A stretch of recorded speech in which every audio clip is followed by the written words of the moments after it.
Pemerintah Kabupaten Kutai Kartanegara terus mematangkan rencana pembangunan jembatan Anggana Sanga-Sanga.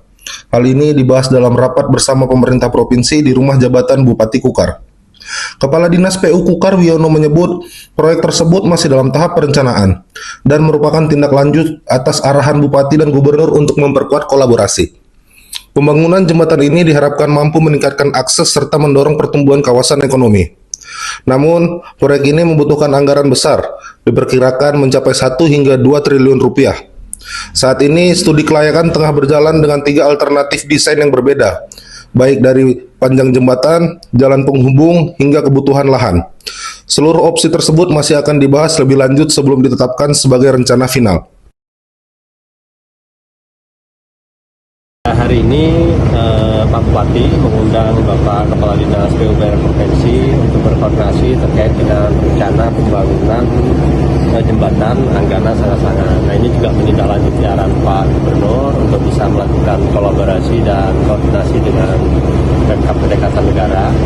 Ini dalam rangka pengembangan kawasan ekonomi, artinya. Jadi dalam rangka meningkatkan pengembangan kawasan ekonomi dengan dibangunnya jembatan ini, harapannya itu aksesibilitas itu semakin baik, semakin lebih dekat, dan kemudian bisa memperlancar arus barang dan distribusi barang dan orang.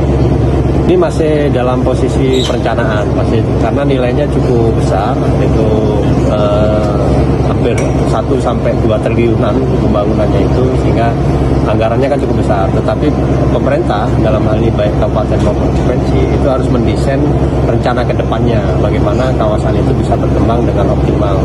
Karena ketika kemudian kawasan industri itu bisa berkembang, tentunya akan menyerap daya tenaga kerja juga. Kalau kemudian bisa menyerap tenaga kerja, nah otomatis pendapatan masyarakat juga akan meningkat. Konstruksinya ini masih belum ada, ini baru FS-nya ya. Nah, tapi nanti akan kita sampaikan kembali terkait dengan rencana. Yang jelas ya, jembatan seperti jembatan-jembatan yang ada menghubungkan maksudnya dari sisi konstruksi besi yang seperti yang di Tenggarong lah. Tapi secara teknisannya nanti mungkin bisa diinformasikan kembali. Download Tribun X sekarang, menghadirkan lokal menjadi Indonesia.